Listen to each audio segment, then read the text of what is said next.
রাজধানী ঢাকা সহ আশপাশের এলাকায় আজ বজ্রসহ বৃষ্টির সম্ভাবনার কথা জানিয়েছে আবহাওয়া অধিদপ্তর। একই সঙ্গে দমকা হাওয়ার গতিবেগ ঘন্টায় ৩০ থেকে ৪০ কিলোমিটার পর্যন্ত বাড়তে পারে বলেও পূর্বাভাসে উল্লেখ করা হয়েছে। এছাড়া দেশের বিভিন্ন অঞ্চলেও অস্থায়ী ঝড়ো হাওয়া সহ বৃষ্টি ও বজ্রবৃষ্টির আভাস দিয়েছে আবহাওয়া অফিস। আবহাওয়া অধিদপ্তরের ঝড় সতর্কীকরণ কেন্দ্র থেকে সোমবার সকাল ৭টা থেকে পরবর্তী ৬ ঘন্টার জন্য ঢাকা ও পার্শ্ববর্তী এলাকার পূর্বাভাসে বলা হয়েছে, আকাশ আংশিক মেঘলা থেকে অস্থায়ীভাবে মেঘলা থাকতে পারে। এ সময় বৃষ্টি বা বজ্রসহ বৃষ্টির সম্ভাবনা রয়েছে। পূর্বাভাসে আরও বলা হয়, পূর্ব ও দক্ষিণ পূর্ব দিক থেকে ঘন্টায় ১০ থেকে ১৫ কিলোমিটার বেগে বাতাস প্রবাহিত হতে পারে। তবে দমকা হাওয়ার বেগ ঘন্টায় ৩০ থেকে ৪০ কিলোমিটার পর্যন্ত বাড়তে পারে। দিনের তাপমাত্রা প্রায় অপরিবর্তিত থাকতে পারে বলেও জানিয়েছে আবহাওয়া অফিস। পূর্বাভাসের তথ্য অনুযায়ী আজ সকাল ৬টায় ঢাকায় তাপমাত্রা ছিল ২৫.৮ ডিগ্রি সেলসিয়াস। এ সময় বাতাসের আর্দ্রতা ছিল ৭৬%।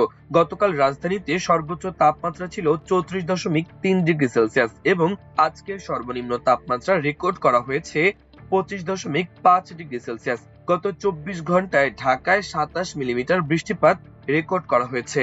আজ সূর্যাস্ত হবে সন্ধ্যা ৬টা ৩৫ এবং আগামীকাল সূর্যোদয় হবে ভোর ৫টা ১৪।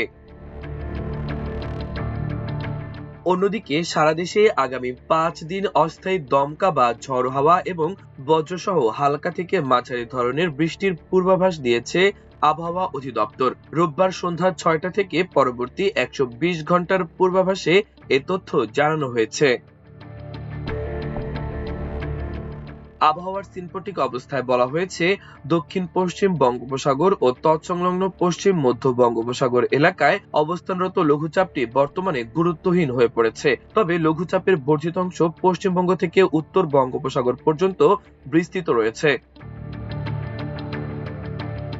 পূর্বাভাস অনুযায়ী সোমবার ময়মনসিংহ ও সিলেট বিভাগের অনেক জায়গায় এবং রংপুর, রাজশাহী, ঢাকা ও চট্টগ্রাম বিভাগের কিছু কিছু জায়গায় বৃষ্টির সম্ভাবনা রয়েছে।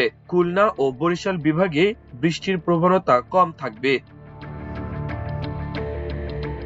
পরদিন মঙ্গলবার ময়মনসিংহ, ঢাকা ও সিলেট বিভাগের কিছু কিছু জায়গায় এবং বাকি বিভাগগুলোর দু-এক জায়গায় বজ্রসহ বৃষ্টি হতে পারে। ২০ মে বুধবার রংপুর, ময়মনসিংহ ও সিলেট বিভাগের অনেক জায়গায় এবং অন্যান্য বিভাগের কিছু কিছু জায়গায় বৃষ্টির তীব্রতা কিছুটা বাড়তে পারে। পরদিন বৃহস্পতিবার ময়মনসিংহ, চট্টগ্রাম ও সিলেট বিভাগের কিছু কিছু জায়গায় এবং বাকি বিভাগগুলোর দু-এক জায়গায় বৃষ্টি হতে পারে। তবে সিলেট বিভাগে ভারী বর্ষণের সম্ভাবনা থাকছে। মাল্টিমিডিয়া ডেস্ক, আমার দেশ।